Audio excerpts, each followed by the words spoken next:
많은 사람들에게 미움을 받고 있는 사람이 있습니다. 세계적으로는 잔인하게 테러와 살인과 납치를 하고 있는 이슬람 국가인 과격단체 IS가 바로 미움과 혐오의 대상이 됐습니다. 자살폭탄 테러와 무자격으로 그냥 총을 난사함으로 남녀노소와 국적을 말론하고 무고한 사람을 죽이고 사람을 납치해서 돈을 요구하다가 참수형시키거나 아니면 화형 또는 산채로 수장을 시킵니다.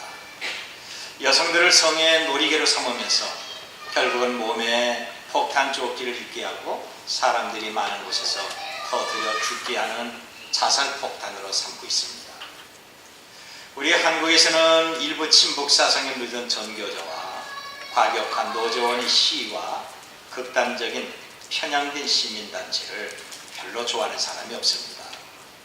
물론 여러 계층에서 다양한 조직과 단체가 있어야 서로 견제가 되고 또 다양한 의견을 조합을 해야 됩니다만 일부 과격한 시위단체의 조직적인 방해와 소란으로 바로 이것을 직업으로 삼고 있는 사람들이 문제입니다. 대다수의 국민들은 이것을 싫어하지만 전혀 아랑곳하지 않습니다. 평화롭고 조용한 가정과 사회에 불안과 두려움을 주는 각종 범죄자들도 결코 환영을 받지 못합니다. 그런데 어디 그뿐입니까? 대다수의 국회의원들도 환영보다 미움을 받고 있습니다. 현재 인터넷에 올라온 국회의원들의 특권을 보면 정말 대단합니다. 죄를 범해도 체포하지 못하는 특권과 면책 특권, 아무리 잘못해도 탄핵에서는 제외가 됩니다. 국회의원 한 명과 그에 따른 보좌관들에게 지급되는 돈은 1년에 약 5억이 됩니다. 그리고 어디를 가든지 장관급수로 대우를 받고 KTX, 선박 항공기를 무료로 이용하고 해외 출장 갈 때는 1등석을 이용하고 제외 공간에서 영접해야 됩니다. 공항에서는 귀빈실을 사용하고 이들이 골프장을 갈 때 특별 회원 대우를 하며 연이후에 해외 시차는 국가에서 지원을 하고 국회의원이 죄를 짓고 감옥에 가도 이들이 자격정지 때까지 세비는 계속 받습니다. 그리고 국회에서 폭력을 행사하며 회의 중 소란을 행위를 해도 어떤 처벌을 받지 않습니다. 명실상부 국회의원 배지를 달면 한국 최고의 직업입니다. 그렇게 뼈 빠지게 죽으라고 공부해서 겨우 대학교에 들어가고 대학교를 졸업하고 그래도 임시직으로 눈치 보면서 죽으라고 일을 내도 대우를 받지 못하는데 국회의원들은 하는 것 없이 1인당 매년 5억 정도가 지불이 됩니다. 죄를 짓고 감옥에 있어도 월급을 받고 아무것도 하지 않아도 매달 꼬박 돈을 받으며 오히려 큰 소리로 갑질이라는 국회의원들을 여러분 누가 환영하겠습니까? 물론 조용하게 자기 일을 다 하는 선량한 국회의원들이 더 많습니다만 굉장히 많습니다만 그 중에 할 일이 없어서 뇌물이나 받고 동성애법이나 만들고 과격하고 불법한 시위에 대처하는 정부와 경찰관만을 탓하는 국회의원들이 있습니다. 지금 이 시대에 가장 미움받는 사람 가운데 하나가 바로 국회의원들입니다. 그런데 테러 분자도 아니고 정치인도 아니면서 미움받는 분이 있습니다. 그분은 살인한 적도 없고 납치, 사기, 위선이 아니라 오히려 선을 행하고 무지한 사람을 가르치고 죽을 병을 고치셨습니다. 군중들이 배가 고프고 어려울 때 이적을 통해서 필요한 것들을 채워주는데도 별로 환영을 받지 못하셨습니다. 오히려 선을 행하다 미움을 받고 고난당하다 십자가에 달려 죽었습니다. 그분이 우리가 구주로 믿는 예수 그리스도이십니다. 비록 사람들에게는 미움을 받고 십자가에서 죽으셨지만 말씀이 육신이 되어 우리에게 찾아오신 구세주 예수님이십니다. 오늘 우리는 주의 성례주의를 맞이하여 죄인을 구원하기 위해서 육신의 몸으로 이 땅에 오셔서 십자가에서 죽으신 예수님을 깊이 생각하고 그분께 감사하는 날이 되어야 됩니다. 모든 사람은 하나님 앞에서 죽을 죄인들입니다. 죄는 아담과 하와의 범죄 앞으로 들어오게 됐습니다. 하나님이 에덴 동산에서 선악을 알게 하는 나무의 열매를 먹지 말라고 명령했지만 아주 교묘하게 접근해서 유혹한 사탄을 물리치지 못하고 이들은 불순종했습니다. 그래서 하나님이 그 말씀, 그 열매 욕심을 품고 먹어서 마침내 죄와 사망을 갖게 됐습니다. 야고보서 1장 15절에 있는 말씀을 보면 욕심이 잉태한즉 죄를 낳고 죄가 장성한즉 사망을 낳느니라고 있습니다. 아담과 하와가 선악을 알게 하는 열매를 먹은 후부터 죽음이 모든 사람을 지배하게 됐고 사람들은 마음과 행동에 하나님을 반대하는 그런 죄를 저지르게 됐습니다. 성경은 사람들이 짓는 모든 죄를 이렇게 지적하고 있습니다. 요한일서 2장 16절을 보면 이는 세상에 있는 모든 것들이 육신의 정욕이요 안목의 정욕과 이생의 자랑이니 다 아버지께로 온 것이 아니요 세상으로부터 온 것이라. 우리 많은 육신의 정욕과 눈에 보이는 정욕대로 살고 있습니다. 그뿐 아니라 자랑하고 뽐내고 우쭐거리고 싶은 이생의 자랑거리가 있습니다. 성경은 말하기를 이것이 사탄이 지배하는 죄의 근성이라고 하는 겁니다. 마태복음 15장 19절 말씀 보면 마음에 나오는 여러 가지 죄악이 있는데 먼저는 악한 생각과 살인과 간음과 음란과 도둑질과 거짓 증거와 비방이라고 주님이 말씀하십니다. 로마서 1장 28절의 말씀을 보면 또한 그들이 마음에 하나님 두기를 싫어하며 하나님께서 그들을 그 상실한 마음대로 내버려 두사 합당하지 못한 일을 하게 하셨으니 그러면서 사도 바울은 그 뒤에 하나님이 합당하지 못한 그 죄를 여러 가지로 열거했는데 모든 불의, 추와 탐욕, 악의가 가득한 자요 시기, 살인, 분쟁, 사기, 악독이 가득한 자요 수근수근하는 자요 비방하는 자요 하나님께서 미워하시는 자요 능욕하는 자요 교만한 자요 자랑하는 자요 악을 도모하는 자요 부모를 거역하는 자요 우매한 자요 배약하는 자요 무정한 자요 무자비한 자라. 그들은 이 같은 일을 행하는 자는 사형에 해당한다고 하나님이 정하심을 알고도 자기들만 행할 뿐 아니라 또한 그런 일을 행하는 자를 옳다 하느니라 그랬습니다. 여러분 아무리 선하게 살려고 노력해도 연약해서 원하지 않는 죄를 짓는 것이 바로 저와 여러분들입니다. 사람들의 마음에 하나님 두기를 싫어하고 예수님과 그분의 말씀 받기를 그렇게 싫어하는 것입니다. 우리가 전도하고 우리가 사랑을 나누고 선행하면서 교회 갑시다 예수님을 믿읍시다라고 한다면 싫어하는 이유가 어디 있습니까? 하나님과 우리 주님의 지배를 받지 않으려고 하는 완악하고 교만한 마음 때문에 그렇습니다. 입으로는 믿습니다 라고 하지만 우리의 현재 생활은 하나님보다 자기 마음대로 살고 싶은 욕망이 먼저 나오는 겁니다. 그런데 성경을 말하기를 우리가 교회 나오고 예배하면서도 마음속에 성령 충만이 없다고 한다면 바로 이것이 죄라고 하는 것입니다. 더구나 다른 사람들이 잘못한 것을 잘했다고 두둔하거나 그들이 행했던 것을 부러워하거나 장려하는 것은 하나님이 미워하시는 죄가 되는 것입니다. 야고보서 3장 14절로 16절의 말씀 보면 너희 속에 마음속에 독한 시기와 다툼이 있으면 자랑하지 말라. 진리를 거스려 거짓말하지 말라.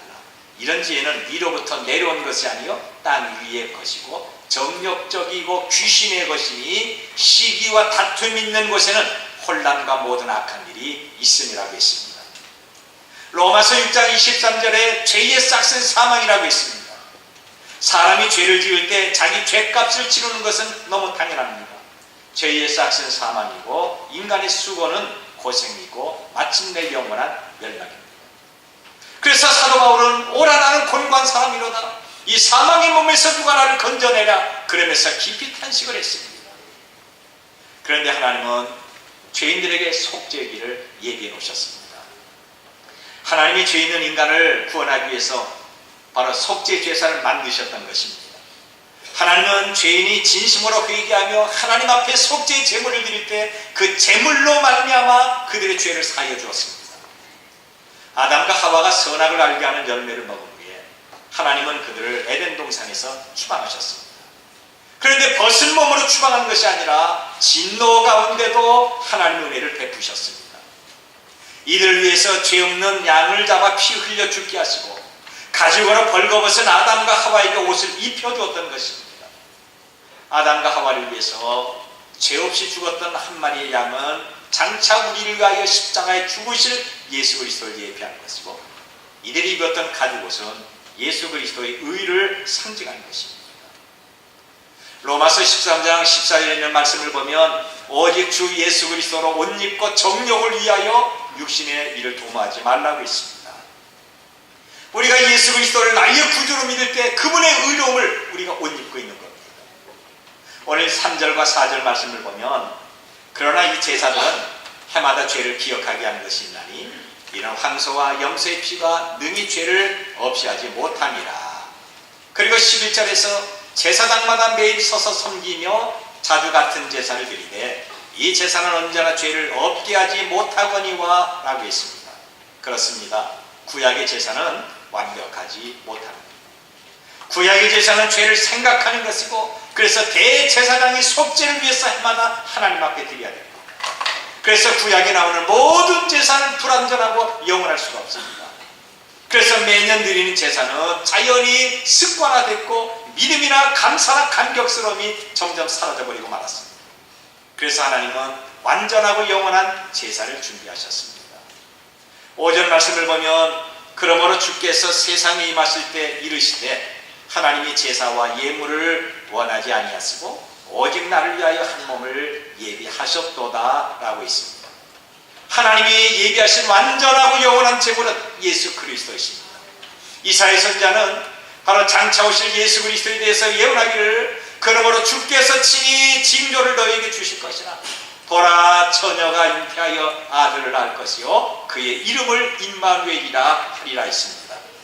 여러분, 하나님은 우리의 죄를 사하기 위해서 임마누엘 되시는 예수 그리스도를 이 땅에 보내주셨던 것입니다.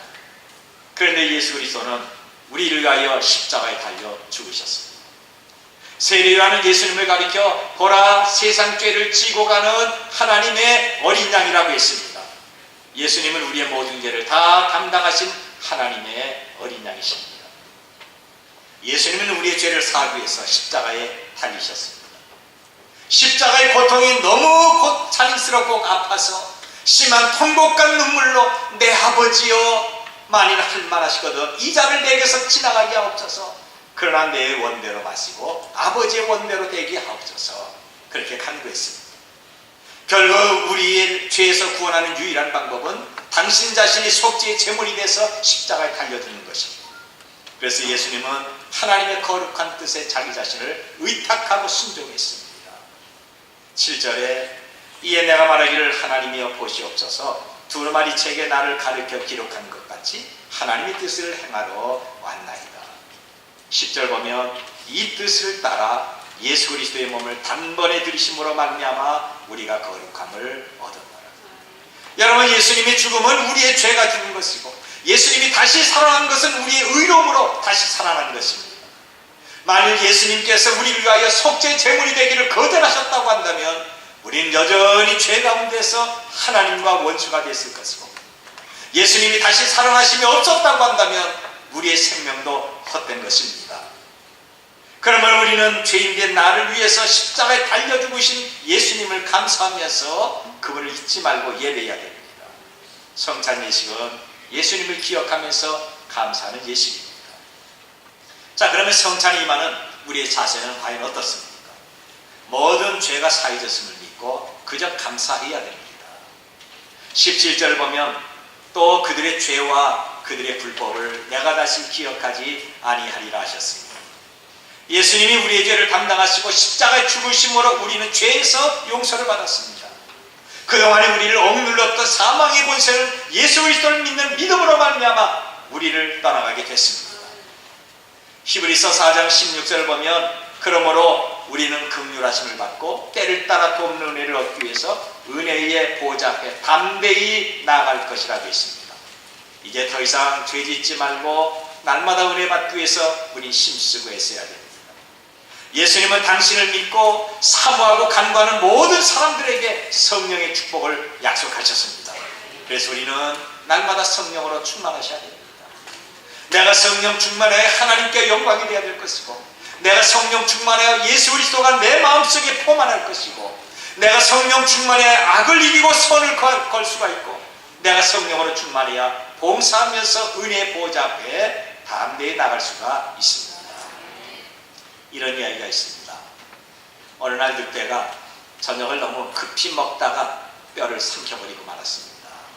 그런데 뼈가 목에 걸려서 아무리 빼려고 노력했지만 한번 목에 단단히 박혔던 뼈는 쉽게 나오지 않습니다.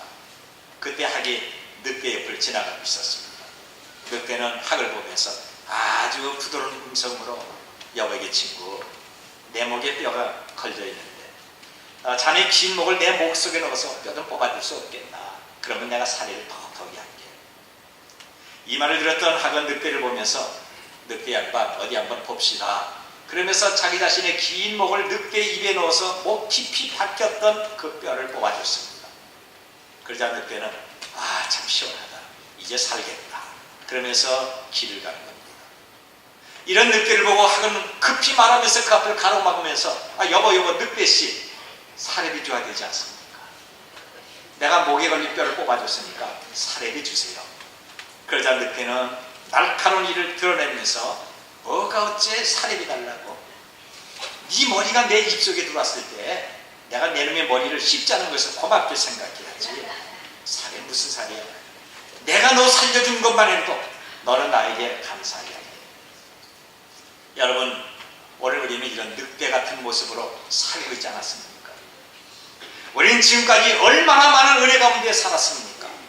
하나님으로부터 지속적으로 측량할 수 없이 많은 사랑을 받았고, 십자가에 나타났던 예수님의 은혜를 받았고, 부모님으로부터 받았던 은혜가 있고, 이웃과 친구로부터 얼마나 많은 은혜를 받았습니까? 내게 베푸셨던 그 은혜를 생각하면서 기억하는 것이 풍성한 복을 받아 누리는 것입니다. 성찬은 우리의 모든 죄를 사하게 주시기 위한 하나님께 감사하는 날입니다. 죄인된 우리를 위하여 흘리신 그리스도의 살과 피를 기념하는 거룩한 예식입니다. 이제 성찬을 통해서 더 성령 충만하고 죄를 이기고 기쁨과 충만한 평화가 있는 우리 모두가 되시기를 바랍니다.